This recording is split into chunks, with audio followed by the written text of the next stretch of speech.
ఆంధ్రప్రదేశ్లో weather updates చూస్తే వచ్చే 48 గంటల్లో ఏపీకి భారీ వర్షాలు కురిసే అవకాశం ఉందని విశాఖ తుఫాను హెచ్చరికల కేంద్రం అధికారి జగన్నాథ్ కుమార్ తెలిపారు. బంగాళాఖాతంలోని అల్పపీడనం మరింత బలపడే అవకాశం ఉందని చెప్పారు. ప్రజలు అప్రమత్తంగా ఉండాలంటున్న తుఫాను హెచ్చరికల కేంద్ర అధికారితో మా ప్రతినిధి రాజు ఫేస్ టు ఫేస్.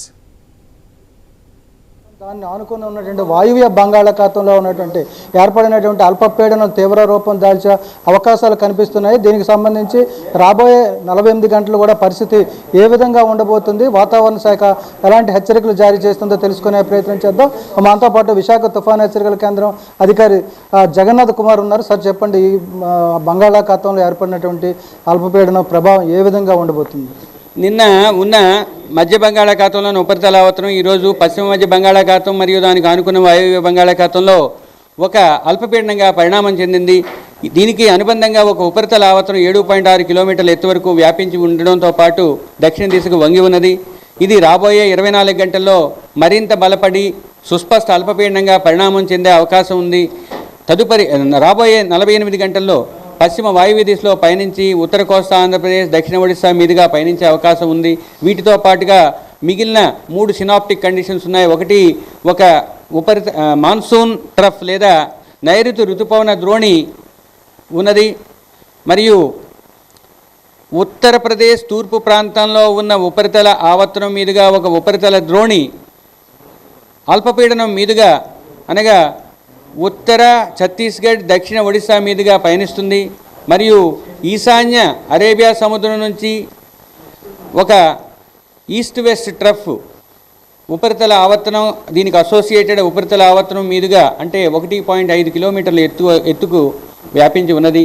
ఈ సినాప్టిక్ కండిషన్స్ వల్ల రాష్ట్రంలో రాబోయే వారం రోజులు కూడా కొన్ని నుంచి అత్యధిక ప్రాంతాల్లో తేలికపాటి నుంచి మోస్తరు వర్షపాతాలు నమోదయ్యే అవకాశం ఉంది. ముఖ్యంగా మొదటి రోజు రాష్ట్రంలో ఉత్తర దక్షిణ కోస్తా జిల్లాల్లో అత్యధిక ప్రాంతాల్లో ఇటువంటి పరిస్థితి ఉండే అవకాశం ఉంది. 24 గంటల్లో అవి ఉరుములు మెరుపులతో కూడే అవకాశం ఉంది. భూ ఉపరితలం మీద 50 నుంచి 60 కిలోమీటర్ల వేగంతో ఈదురుగాలు వీచే అవకాశం ఉంది. ముఖ్యంగా దక్షిణ కోస్తా జిల్లాలైన ఎన్టీఆర్, గుంటూరు, బాపట్ల, పల్నాడు, ప్రకాశం జిల్లాల్లో అత్యంత భారీ వర్షపాతం 1-2 చోట్ల నమోదయ్యే అవకాశం ఉంది. కృష్ణా, పశ్చిమ గోదావరి, ఏలూరుతో పాటుగా పొట్టి శ్రీరాములు, నెల్లూరు, నంద్యాల, కర్నూలులో 1-2 చోట్ల భారీ నుంచి అతి భారీ వర్షపాతం. మరియు అల్లూరి సీతారామరాజు, అనకాపల్లి, కాకినాడ, కోనసీమ, తూర్పుగోదావరి, తిరుపతితో పాటుగా అన్నమయ్య, వైఎస్ఆర్ కడప, అనంతపురంలో 1-2 చోట్ల భారీ వర్షపాతం నమోదయ్యే అవకాశం 24 గంటల్లో ఉంది. అంటే ఇందులో రెడ్ అలర్ట్ ఏ జిల్లాలకు ఉన్నాయి, ఆరెంజ్ అలర్ట్ మీకు అత్యంత భారీ అని చెప్పిన ఎన్టీఆర్, గుంటూరు, బాపట్ల, పల్నాడు, ప్రకాశం జిల్లాల్లో రెడ్ అలర్ట్ ఉంటుంది. మరియు వెస్ట్ గోదావరి, కృష్ణా, ఏలూరు, పొట్టి శ్రీరాములు, నెల్లూరు, నంద్యాల, కర్నూలులో ఆరెంజ్ అలర్టు. మిగిలిన జిల్లాల్లో ముఖ్యంగా అల్లూరి సీతారామరాజు, అనకాపల్లి, కాకినాడ, తూర్పుగోదావరి, కోనసీమ, తిరుపతి, అన్నమయ్య, వైఎస్ఆర్ కడప, అనంతపురంలో ఎల్లో అలర్ట్లు జారీ చేయడం జరిగింది. తీరం వెంబడి, తీరం ఆవల 40 నుంచి 50 కిలోమీటర్ల వేగం, గరిష్టంగా 60 కిలోమీటర్ల వేగంతో ఈదురుగాలు వీచే అవకాశం ఉన్నందువల్ల రాష్ట్రంలో కోస్తా తీరం వెంబడి ఉన్న వాటర్స్లో మత్స్యకారులు వేటకు వెళ్ళవద్దని రాబోయే 5 రోజులకు హెచ్చరికలు జారీ చేయండి. ఇప్పుడు ఈ అల్పపీడన ప్రభావంతో రాబోయే 48 గంటల్లో తీవ్రంగా మారే అవకాశం ఉంది. ఉత్తర కోస్తా, దక్షిణ కోస్తా, రాయలసీమతో పాటు యానాం పరిస్థితి ఏ విధంగా ఉండబోతుంది? దక్షిణ ఒడిశా పరిస్థితి మేము కాకినాడ చెప్పాము. కాకినాడ జిల్లాకు ఆనుకుని ఉన్న లేదా కోనసీమకు ఆనుకుని ఉన్న యానాంలో కూడా భారీ వర్షపాతం నమోదయ్యే అవకాశం ఉంది. ఆ తీరానికి వెంబడి 40 నుంచి 50 కిలోమీటర్లు, గరిష్టంగా 60 కిలోమీటర్ల వేగంతో ఎదురుగాలు వీచే అవకాశం ఉంది. ఈ మధ్యకాలంలో ఎక్కువగా క్లౌడ్ బర్స్ట్ అంటే ఎక్కడ పడితే అక్కడ వర్షం పడుతుంది, అంటే ప్రాంతం అంతా కూడా కాకుండా ఒకే దగ్గర పడిపోతుంది. ఈ పరిస్థితికి కారణాలు ఏమని?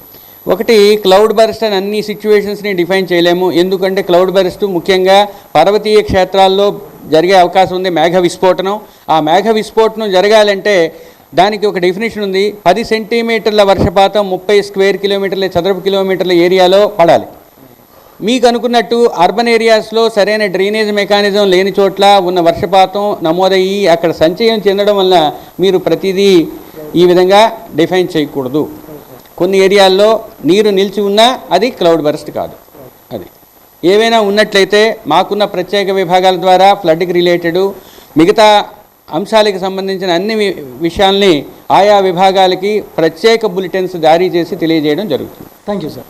ఇది మొత్తంగా చూసుకుంటే ఏదైతే రాబోయే 48 గంటల్లో కూడా రాష్ట్ర ప్రజలు అప్రమత్తంగా ఉండాలని చెప్పి అల్పపీడనం మరీ తీవ్రమైన అల్పపీడనంగా మారే అవకాశాలు ఉన్న నేపథ్యంలో వ్యవసాయ రంగానికి సంబంధించి కావచ్చు, మత్స్యకారులు వేటకు వెళ్ళొద్దని చెప్పి ఇప్పటికే హెచ్చరికలు జారీ చేస్తున్న పరిస్థితి కనిపిస్తుంది. రాబోయే 48 గంటలు కూడా చాలా అప్రమత్తంగా ఉండాలని చెప్పి వాతావరణ శాఖ అధికారులు తెలియజేస్తున్న పరిస్థితి. వీడియో జర్నలిస్ట్ స్వామితో రాజు, ఐ న్యూస్, విశాఖపట్నం.